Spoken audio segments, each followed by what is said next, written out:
Welcome back to the Welsh History Podcast, episode 66, The Darker Side of the Street. Over the last few episodes, and well, pretty much for quite some time, we haven't really talked about certain areas of Wales. We've had a lot of discussion about Gwent, a lot of discussion about Dyfed, and some discussions about Powys. But even Powys is sort of becoming isolated in these discussions. It doesn't get a lot of feedback and a lot of clarification of what's going on. But the one area where we're really lacking is definitely in the south. And we've spent a long time talking about these other bigger nations. The last time we really talked about Gwent and its surrounding area was probably during the Roman invasions when they were dealing with Silures. In fact, a lot of the conversation since then hasn't really had much to do with any of this, and we haven't really had an opportunity to give them their just dues. In part, this comes down to a lot of different things, but this is kind of one of those situations where you're left with not a lot of information, not a lot of evidence, and you're trying to pick up the pieces after the fact. But in the meantime, let's work with what we do have, and let's try and give some information to these areas as we try and talk about them. And we know part of the reason why we get so little of these Welsh kingdoms is because, and particularly on the southeastern side, they remain dominated by both Saxons and then eventually the English, and then finally by the Normans over a period of almost the entire 600 years after the Romans skipped town. Yet they have significance to the story of Wales, and this is my attempt to give them a little bit more light through archaeology and what history we do have of the early medieval period in Gwent. So, what do we know? Well, first, that the cohesion of the former Silure territory seems to have survived the end of Roman occupation. According to archaeologists, there is evidence even as late as the end of Roman occupation that the civitas Venturium Silurium was established and that its cultural continuity continued even after the Romans arrived. They proved this through the archaeology because there was consistency in the patterns of settlement outside of the Roman trading posts, which featured different styles from their neighbors across the Avon, but were consistent to the pre-Roman patterns of the Iron Age. As the Romans left the territory, academics debate what happened to the smaller farmsteads at places like Caldicot. Some argue that people abandoned the area rather than continuing to live there. The reason for this may have been defensive. Certainly that would make sense if the area government had become unstable. Others suggested it may be more about the local economy changing or even environmental change forcing people to move. One of the examples that was used was the flooding of the Avon and the way that would influence the local area because, of course, if you're having constant floods, it makes it difficult to be able to stay settled because you can't grow crops in a flooded field, and that then makes it difficult on you to feed your family and carry out normal day-to-day activities. So moving closer to settlements, which were controlled by the Romans, would also allow them to get away from the riversides which were causing these problems. Another problem, as we mentioned previously, at the end of the Roman period, is the absence of finds, pottery and coinage being the leading reasons for seeing people as having left. It may simply come down to that the locals were not using the normal evidence markers, such as these pottery and coinage. In some cases, of course, at the end of the Roman period, coinage basically goes out of existence in Wales until well into the 9th century. There isn't evidence of kings making coins even to give them to others. There also isn't an evidence of pottery at this period of time. A lot of the pottery either becomes very localized, they're using local clay, or, of course, as we mentioned before, it just doesn't get used. They use wineskin, like they use skins, and they use other means such as wooden bowls and cups. You stop using pottery mostly because people have forgotten how, and they go back to older, more tried and true and somewhat easier methods for making things to use on a day-to-day life. The other problem is with pottery, and let's be honest, is it's easily broken. So wooden things are a lot easier to fix. They're a lot easier to replace, especially if you don't necessarily have the trade knowledge or if you don't have access to it. And we do know clay still was in Britain. I mean, there's a lot of clay artifacts found after the Roman period, but the reality of it is their quality and their craftsmanship was definitely changed and definitely a lot lesser than what we saw in the mass-marketed field that we had when the Romans were kicking around and spending tons and tons of time and effort to mass market goods across the empire. You don't have that anymore. Britain is now alone, and even your local area might be alone prospectively.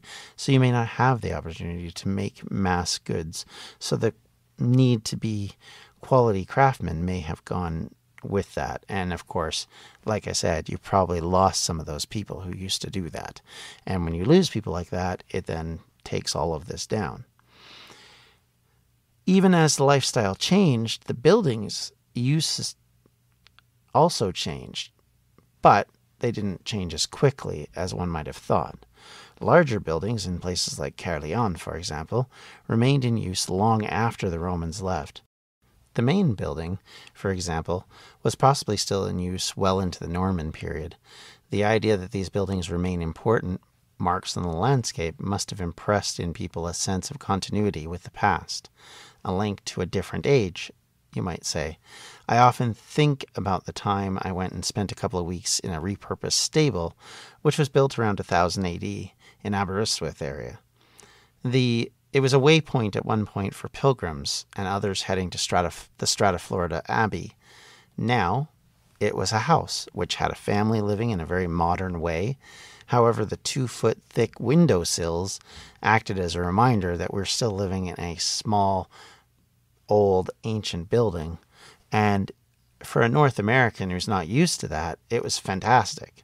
And even though it was a rudimentary building that was used for very normal purposes, it still excited me, it still delighted me, it still made me feel a sense of connection in a way that you just don't get from a building that's 50 to 60 years old. And in a way, it makes you feel a link to your ancestors.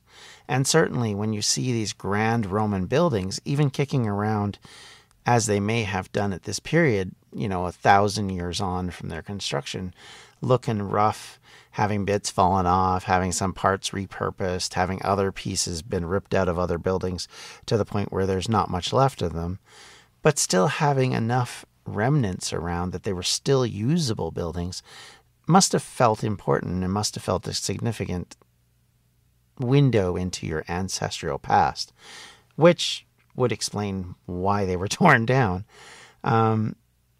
And as I say, while certainly some of these ancient buildings fell into ruin, the Roman civil and military had left, there were still buildings which served a purpose long after.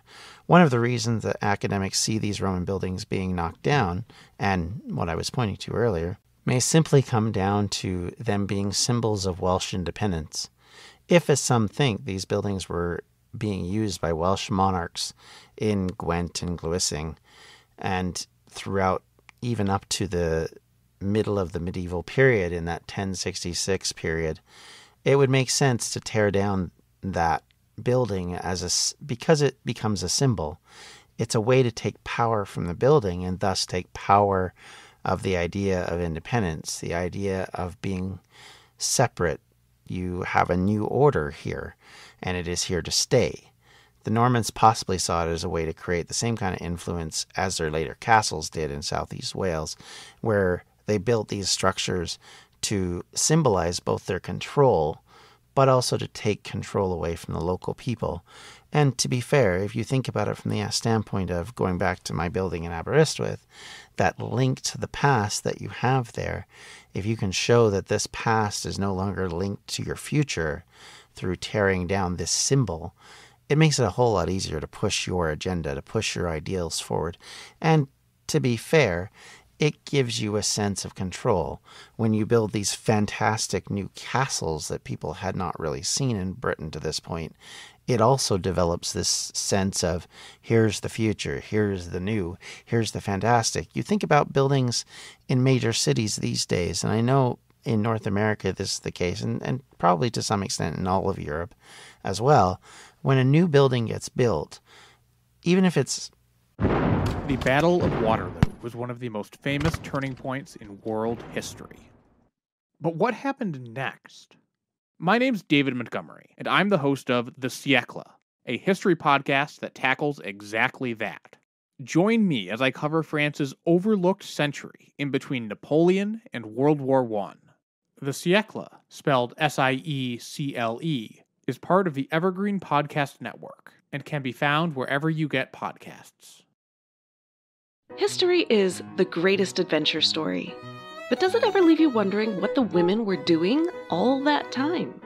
This is Lori from the Her Half of History podcast, and the answer is that some women were seizing power, or escaping slavery, or spying for their country, or creating artistic masterpieces, while countless others were doing the laundry, getting married, and wondering why their clothes don't have more pockets. If you would like to hear the stories of women doing all of those things, check out Her Half of History at herhalfofhistory.com or wherever you get your podcasts. Not necessarily appealing to everyone. There will be some people that will think, wow, that's an image of the new, the modern, the wow factor to it. And for some people, that's going to be a symbol in and of itself. And so new Norman buildings, new Norman churches, new Norman castles become important symbols of the new, and both in the holy and divine and in the civil structure of society and in the military structure of society. It gives you a whole sense of we're no longer the inheritors of Rome. We are now the Normans, the inheritors of the Vikings. And this is what you now have to listen to. This is what you will appeal to. This is your center of power, faith, and civil justice. And so all of these things influence the population. They influence the cultural perspective. They control the agenda of the culture and create new symbolism, new ancient buildings, new ideas that become important. And so that now you can look at castles like the one built in, say, Cardiff, where it's built on the foundations of the Roman forts. And you know there was a Roman fort there, but it's gone now. And now you just have this Norman castle that overlooks most of the city and stands as a symbol of Norman power and not Roman power. And so that's what you're trying to do when you do these things. That's what you're doing when you tear those things down. Because much like when the Romans got there and took these places over that were on hill forts and roundhouses and turned them into civil structures with very square buildings and very square streets and very, very purposeful structure to Romanize an area. It did the same sort of thing. Fantastic buildings of these new and strange people create a whole different aspect of this is the us versus them cultural debate. And this is how we become influential in this argument. So at the same time, when we look at this period, one of the things that we struggle with is there isn't a lot of historical evidence. This is kind of where I've struggled from this podcast standpoint. You can't go in and say, oh, this is what the King of Gluissing or the King of Gwent said or did. This is his family members. This is his group of people that were influential. You know, there isn't really Rodri. There isn't Mervyn. There isn't the sons of Rodri to kind of talk about. They're just, the only evidences we have are small and few. And so most historical information that we have come, especially in this period, the Book of Llandaff. They're interesting in some sense because they tell us a small about Gwent and Gluissing and the succeeding kingdom, but they're not a lot more than that. This is where they're dark and murky, and the reasons why we are struggling to add to the story of this area. But what we can do is use archaeology to identify some of what's going on. We can identify the fact that the area which had been a Roman trading area had a Roman legion based there, slowly over time lost its legion. The legion had actually left well before the end of the Roman period. And the civitas itself started to fall into disuse not very long after the end of the Roman period. So even as we have some continuity, we see change in the landscape. We see change in the way the culture started to work. It becomes much more pastoral. It becomes much quieter, and likely becomes a lot less educated. And in the process of that happening, we lose the written documentation. We lose things like there's no memorial stones in post-Roman Gwent. They're actually non-existent until the 9th century itself. And even these crosses, which are found in St. Cadoc's, may have been created by someone coming from a different country altogether, like from the Old North. Another group of immigrants to the area at the time were the Saxons. And as the kingdoms of Mercia and Wessex spread their influence under Alfred and his successors in Wales, there is no doubt that immigration from the kingdoms in the Saxon areas came to Wales. And because of this, we have Welsh names, but we also have Saxon names in Gwent and this area that succeeds it. We have the population, of course, is still relatively small, and there's relatively fertile lands here. So there would make some sense and some driving reason why people would be moving here, especially if you're looking to make, your name for yourself or your finances, or maybe you're a church person who's been sent here to help out the local parish. We do know that the Life of Cadoc, for example, was written by a gentleman who is obviously has some sort of Saxon background because his name is a Saxon name. We have evidences of other people who are in positions of power who are Saxon, at least in name, if not necessarily in origin. And all of this influence comes from this overwhelming control that the Saxons had in the area. So long before the Normans and the Marcher lords and all that, we still had the English kingdoms influencing the Welsh ones, and especially in the southeast area. I mean, we know in the north, especially in the northeast in Powys, there were invasion after invasion after invasion, and there was constant attempts by Mercia and Northumbria to try and take control of that area, much like they did with Gwynedd. Well, the same can be said here, except for it's Mercia and Wessex who were fighting over this area and constantly trying to influence and control it, and at one point actually are more or less gifted control of it in exchange for Dovid falling into the hands of the sons of Rhodri.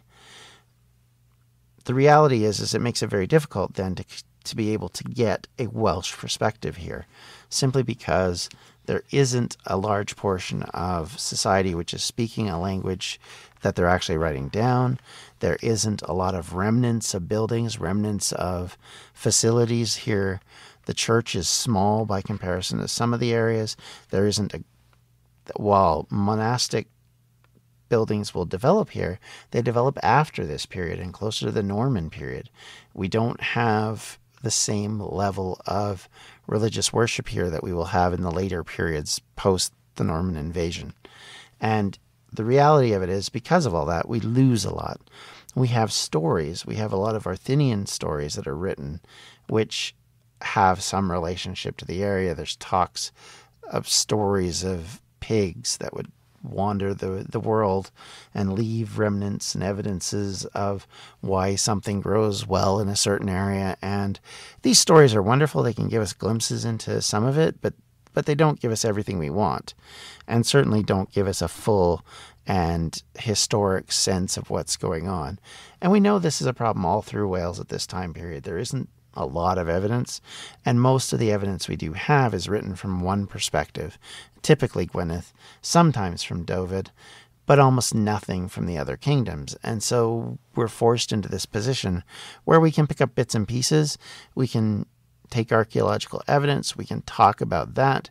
We can talk about how things returned to areas, how things grew. But to be honest, we're left with just bits and just pieces of what we want to have and what we would really like to have, which is a much fuller, much easier understood documentation of what's going on. And unfortunately, we don't get enough of that. And we'll struggle with this for quite some time.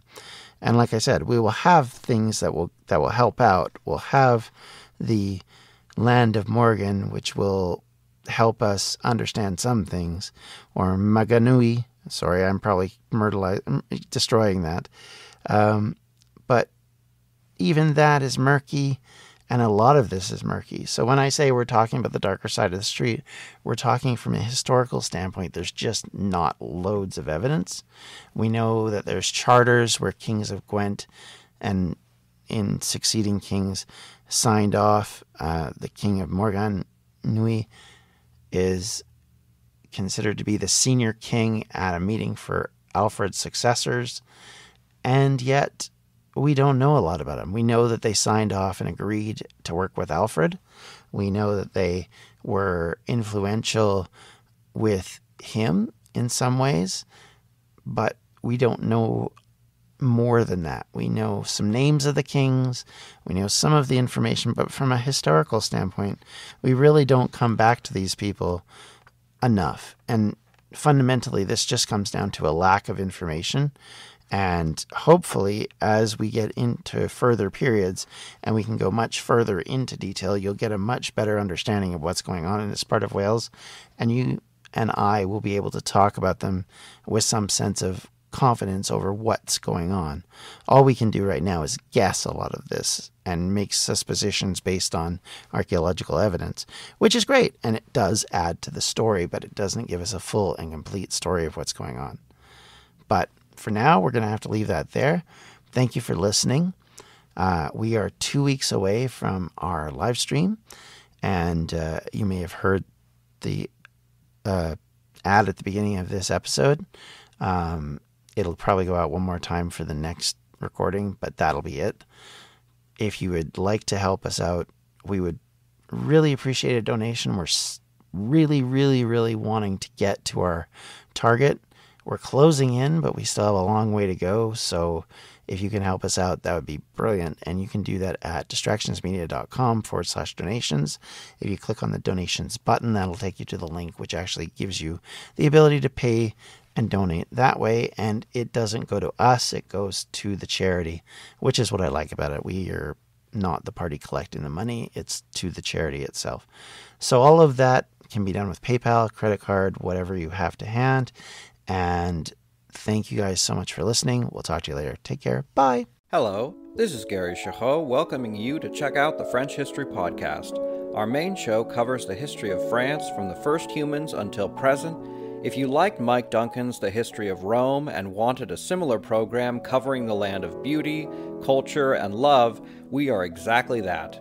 We also host world-renowned scholars who have delivered guest episodes on their specialties, including 18th century pirates, revolutionary booksellers in 20th century Paris, the special friendship between the Marquis de Lafayette and Thomas Jefferson, and numerous others. Learn what you love and listen to the French History Podcast today.